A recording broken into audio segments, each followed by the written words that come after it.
There's so much to do this fall in Cedar City. Go out and explore the stunning scenery on a fall drive through our nearby national parks. It's time to grab a flannel and pick out your best pumpkins because Cedar City has your fall getaway covered. Learn more at visitcedarcity.com. At Grainger, we're for the ones who specialize in saving the day and for the ones who've mastered the art of keeping business moving. We offer industrial-grade supplies for every industry, with same-day pickup and next-day delivery on most orders, all backed by real people ready to help.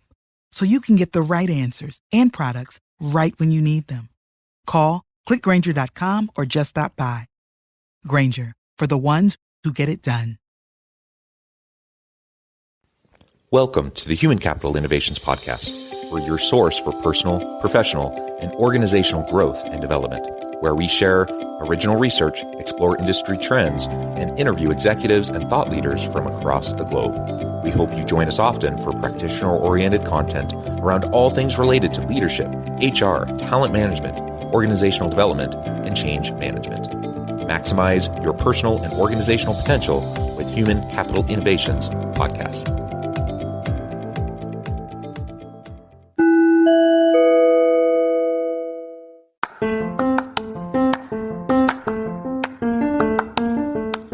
If you enjoy the Human Capital Innovations Podcast, enjoy ad-free listening by going to the Patreon page, and please consider contributing even at the producer or sponsorship level. And please leave a review.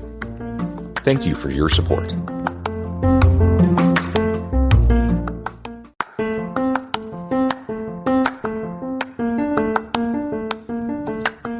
Welcome to the Human Capital Innovations Podcast.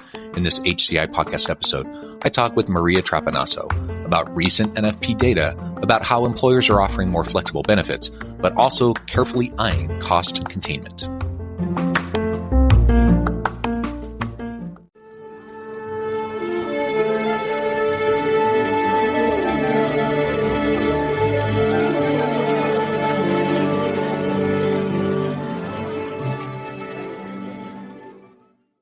Maria Trapenasso, welcome to the Human Capital Innovations Podcast. Hi, how are you, John? It is a pleasure to be with you. You're joining us from New York. I'm south of Salt Lake City in Utah. And today we're going to be talking about recent analysis from NFP, the NFP data around how employers are offering more flexible benefits. And of course, also eyeing cost containment, but we're going to focus primarily on the benefit side and how to leverage creative benefits for employees as a tool to attract and retain great talent. As we get started, I wanted to share Maria's bio with everybody. Maria Trapenasso is the VP National Practice Leader of HR Solutions for NFP. Maria leads the HR consulting practice and offers NFP's clients strategic guidance on HR-related functions such as organizational harmonization, leave management, and employment practices. Her expertise is in the areas of HR audits and compliance and assists clients in identifying and creating strategic HR policies and procedures. She has extensive expertise in assisting startups creating a solid HR infrastructure to accommodate rapid growth and expansion. Maria has over 26 years of human resource experience working in various industries such as corporate and residential real estate, nonprofit, technological consulting, finance, and insurance. And I could go on and on and on, but I'm going to pause there, give you a chance to share anything else about yourself that you would like to highlight for listeners, and then we'll dive on into the conversation. Sure. I would like to just let everybody know who NFP is. We are a leading national broker, insurance broker that specializes in corporate benefits, property and casualty, wealth management, and retirement services. And I've been with NFP for almost 10 years now. Yeah, thank you so much for that. Why don't you just dive on in and tell us about what you're seeing, what your recent data and what you're seeing in the industry around creative, flexible benefits and how that is a tool and a strategy for attracting and retaining great people. Yeah, so, it's become increasingly important for employers to take a look at that employee experience. And it's really from the onset of understanding, what their experience is from onboarding, while they're with your organization, all the way throughout the employee life cycle. And quite frankly, that employee experience has to happen by design, not by accident. And so employers of choice are really being intentional about understanding what that experience is, because quite frankly, the pandemic has completely changed the perspective from employees, and they really are demanding more. So employers of choice are really looking at their total rewards package, they're looking at their compensation, and they're looking at everything that they're offering, looking at it from the employee lens. And I think that's really helping them to retain and attract the talent that they're looking for. Yeah, and that employee experience piece. Now, the benefits component of that is just one aspect. There's lots of things that go into having a really dynamic, empowering employee experience. And that's definitely something we have to focus on. I think the pandemic has shown us that. And the fact that people are fleeing organizations and going to new places or trying gig work or just doing different things, it's an indication that we need to get better at this and we need to get better at it fast. How do you feel like the benefits component and the flexible benefits might compare strategically to some of the other types of initiatives or efforts we might have around employee experience? So an employer today just can't be in a bubble. We see that the pandemic just changed everything. The perspective is completely changed. We are seeing so many employers that never even dreamed of having a remote workforce now have remote workforces. And so when you take a look at that really, that flexibility that employees are looking for has to be up front and center. That has to be a consideration for employers if they really want to succeed. We do know that there are historical, traditional organizations that refuse to do that. And if that's their business model, that's fine. But if they really want to compete right now in the market, they've got to be a little bit flexible. Yeah, and it's fine. I mean, certainly that's their choice, but I just question that strategically, and I just wonder: are you going to be relevant in 5 years if you don't adapt and adjust? And are you going to have good people in your organization if people keep leaving and you can't replace them with other good people? Let alone, the skills gap and the upskilling and reskilling required for people to stay current. I mean, that's a whole other discussion that's layered on top of this. But if we can't get really great people and keep them because we're kind of stuck in an old-fashioned approach to how we do business and what our business model is, then we may just not be relevant anymore. So again, there's a lot of different ways to go about, a focus on employee experience and lots of different facets of that. I really like, though, the flexibility piece that you've been mentioning, and making sure that we have flexible benefits for people to meet the needs, meet them where they're at, meet the needs that they have. One of the things that I've also been frustrated with in places where I've worked myself in the past, benefits that just don't seem to align with my needs, or the organization will kind of pat themselves on the back because they'll have some new kind of perk or some new benefit that they're providing, but nobody actually cares. Like, no, it's not something people are going to utilize. It's really something that the organization, someone decided, hey, this would be cool to do. And it's just not leveraged. So it's a waste of time and money. And it doesn't have any sort of motivational factor, on most people. So those types of things, we just have to be much more thoughtful about the types of benefits we offer. And that's why benefits or flexible benefits are great, because every person's different. If you have a team of people, chances are that no two people are going to need the exact same thing. And so having the opportunity for them to get what they need when they need it is going to be a huge plus for your organization.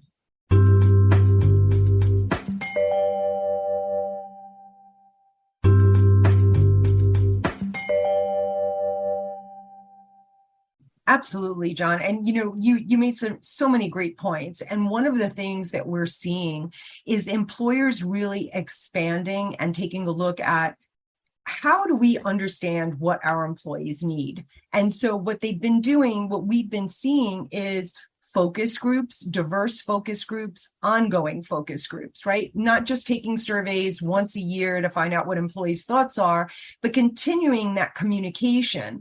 One of the things that we pointed out in the trend report was strengthening communication with employees and employers.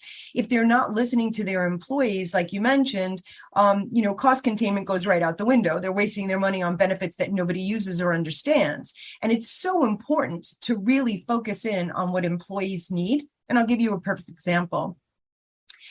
Employers really need to take a look at who their demographics are, who and what the culture is. So, for example, if you have employees that aren't in childbearing years, a parental leave might not be the best thing for your employees. But if they're in that sandwich generation where they're raising children and taking care of elderly parents, perhaps a caregiver leave is going to make a lot more sense for your organization, even though everyone out there is screaming parental leave, right? So I think it's really important for employers to take a look within. Benchmarking data has certainly been a great tool for organizations to see where they are in the market and to understand their place as an employer of choice. But you really need to survey your employees and really listen to them. I mean, it's a groundbreaking idea, but you actually need to listen to the needs of your people, right? And it can't just be that annual survey. And people, are often just so skeptical about that anyways. They just feel like their response is going to a black hole and nothing ever happens.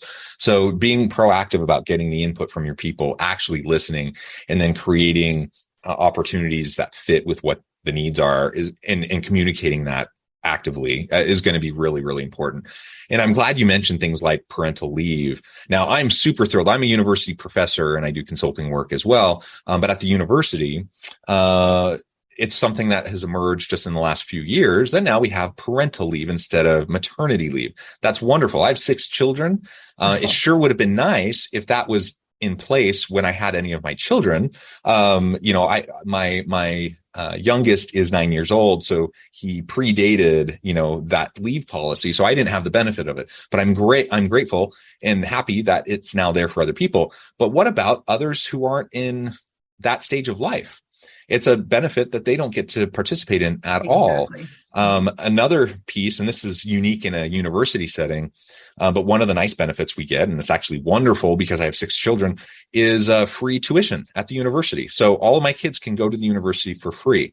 Now, up to this point, I've been at the university for 13 years. Up to this point, I haven't been able to utilize that benefit at all because my children weren't old enough. But my oldest just graduated from high school. She'll be starting here in the fall. And for the first time in 13 years, I'll get to utilize that benefit. And it's a tremendous benefit. I'm super grateful for it. But then the question is, just like with the parental leave, for caregiving leave, as you mentioned, could we do something different besides, a child tuition benefit to something a little bit broader? So people who perhaps don't have children, either by choice or life stage or just the circumstances, it doesn't apply to them, that they can still utilize the benefit for, maybe someone in their extended family, or I don't know what that would look like. But having those conversations then opens the door for more people to have something that's meaningful to them. And I'm getting to the stage where that's super meaningful to me. And that's going to be a huge contributor to, me wanting to stay here, because I know I'm running the gauntlet for the next, 15 years with my kids, going through the university system, and that's super expensive. So that alone is enough for me to think twice about leaving. Right. Well, absolutely. There are so many different benefits, John, that employers are looking at. And I'll give you some examples. So, from our trend report, we found out that 29% of employers are offering sabbatical leave, which is very attractive to employees. They offer also volunteer leave, which is very attractive to certain cohorts. 33% are offering marriage leave. So when they get married, they get a little extra time. But I think what's really happening, and you mentioned something very important, in benefits that can also benefit the employer's family. And we have seen a great demand for wellness benefits that are not only available to the employee, but are also available to the employees, to their families and, their significant others as well. And those types of benefits are coaching, wellness benefits that can really help them through difficult times of, depression or things that they're going through, just really complicated issues. I mean, certainly, we've learned that there, unfortunately, with the remote workforce and with everything that's coming and with all the flexibility, it also created some other issues. And those issues are, there are no clear lines between work and home, right? There are employees that don't have an internal office and they're working at their kitchen table or they're working in the living room. So where does that switch get turned off from remote working to, okay, now I'm making dinner for the family. So there are a lot of things. And I think employers are also embracing some training to help employees with that as well. So all of these things are really beneficial for the family also. And of course, we mentioned that caregiver leave. One of the other things that we're seeing that I think really shows how employers are becoming a lot more compassionate is we've seen extended bereavement leave, where it will also include extended leave for miscarriage or failed IVF attempts, as well as, bereavement leave that includes the death of a pet, which is so crucial. Everyone knows if you have a pet, you know that they're a part of the family.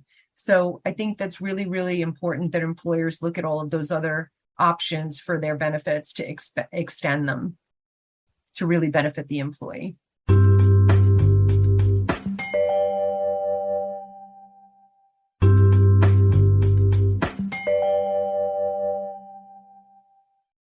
As I think about the family component, as you mentioned, again, that's something that's going to resonate with a lot of people, but differently for different people. Because I'm married, I have 6 children, that's going to be a huge driver for me. And in fact, it's one of the biggest things here at the university. I don't mean to talk on and on about my own experience with benefits. But here at the university, that's like one of the greatest things, is it's such a family inclusive kind of an environment. So there are constant, we live a mile north of campus. There's constant events, constant activities, sporting events, cultural events, all that kind of stuff, many of which we get to go to completely for free or for a heavily discounted rate, in addition to my kids being able to go here for free, all those sorts of things. I mean, that's, for me, my family's number one, and that is a huge benefit. Of course, other people may not be married, they may not have children or have a partner, and they may be in a different life stage. And so what matters for me isn't going to matter necessarily for other people to the same extent. It's not going to be the same salient motivator. And so that's why we need a range of benefits. We need a variety that will tap into the needs and the places that different people are at a given point in their career. I think that, that goes back to the importance of having those focus groups, those diverse focus groups that are really going to help the employer understand what employee needs are and focus their dollars on what really matters. Yes, absolutely. So what are some of the other trends and things that you're seeing from your analysis in this report about not only where we're at today, but maybe think forward 5 years? Where do we see things going over the next half decade or so? Yeah, so it's really important that employers continue, to really look at the data. Organizations are really starting to lean on HR for strategic data to drive operations. And I think that that's really, really crucial. A number of the things that we took away from the trend report also, one of the things that I really, that really stood out for me was organizations are partnering with strategic consultants that can take a holistic view of and assess what they're offering and what they need to provide for the future. I think that this is really crucial because, as we know, HR practitioners at most organizations are stretched beyond limit. I think what is really exciting is that in HR, I think we're finally at a point where senior leadership is really looking to HR for the answers. And so to be able to have that strategic partnership, really help organizations analyze and understand what their data means and how that will drive operations and really drive success within the organization is crucial. So data is really going to be something that HR leaders will lean on in the future. It's definitely something that is much needed. And I think also training is something that the definition of training is expanding. You mentioned, upskilling and, obviously succession planning and employers really needing to be ready. I think in our labor market, it is crucial to identify those key positions that are so hard to fill and really search your talent from within and create a training program that is going to bring them to the point where they are ready to step into those roles and succeed in those roles. A lot of organizations miss management training. I don't think that management training is something that's we're not born with that, right? I think that employees step into a leadership role and they need leadership training, particularly now with the remote workforces. They come with a lot of different circumstances, right? Employers especially managers, need to be a little bit more sympathetic. They need to be a little bit more compassionate and patient. They have to be able to weigh engagement and effectiveness from a distance. The employees aren't under their nose anymore, and they need to be able to weigh that from a distance. And I think, again, going back to that line that gets drawn between, remote working and what is effective during a remote work day and how to turn that switch off and ensure that employees aren't getting burnt out. I just read a Sage report that said 69% of employees were burnt out working remotely during the pandemic. Employers need to be intentional on preventing that. And how are they doing that if their managers are putting down a hard, fast line and saying, you've got to get this done by X deadline? I think a lot more employers are saying, you know what, we're going to be flexible. If you have to drop the kids off at 9 and you're going to start to work by 10, and then you're going to stop working at 5, make the kids some dinner, and then start working at 8 again, that's fine with us as long as the job gets done. Yeah, and that's one of the greatest benefits about flexible remote types of work arrangements and flexible scheduling arrangements and all of that. This has all been just fascinating, Maria. We could go on and on, but I think we're going to have to leave it there for today because I know you have a plane to catch. So I'm going to let you go here in just a moment. Before we wrap up, I wanted to give you a chance to share with listeners how they can connect with you, find out more about your work, and then give us a final word on the topic for today. Sure. They can obviously go to the NFP work site. You can find us under HR Solutions right now. And I think I just want to say one final word about leave management, because that's not a topic we were able to cover. But I think a lot of organizations are really looking to leave management systems as well as vendors and consultants, because obviously, leave management, it has become very, very complex. Again, remote workforce, multiple states, and really having the capacity to navigate all of that. So that's one of the things that we've really been helping a number of clients navigate through, from compliant policies to the holistic approach of really understanding how all of those policies and state regulations work together. So it's something that we've really been working with a lot with our clients, and I think it's really, really important to take a look at. Yeah, excellent. Maria, it's been a pleasure. I encourage listeners to reach out, get connected, check out the report, check out NFP. And as always, I hope everyone can stay healthy and safe, that you can find meaning and purpose at work each and every day. And I hope you all have a great week.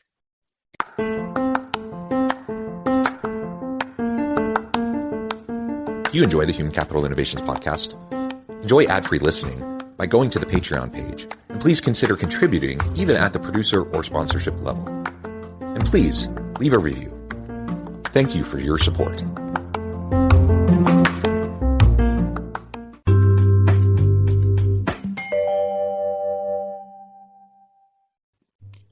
Thanks again for joining us for this episode of the Human Capital Innovations Podcast.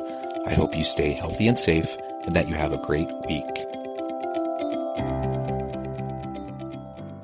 Selling your car to Carvana is as easy as... As easy as pie? Sure. All you have to do is enter your license plate or VIN. As easy as a stroll in the park. Okay, then just answer a few questions and you'll get a real offer in seconds. As easy as singing. Why not? Schedule a pickup or drop off and Carvana will pay you that amount right on the spot. As easy as playing guitar. Actually, I find that kind of difficult. But selling your car to Carvana is as easy as... Can be. Visit Carvana.com or download the app to get an instant offer today.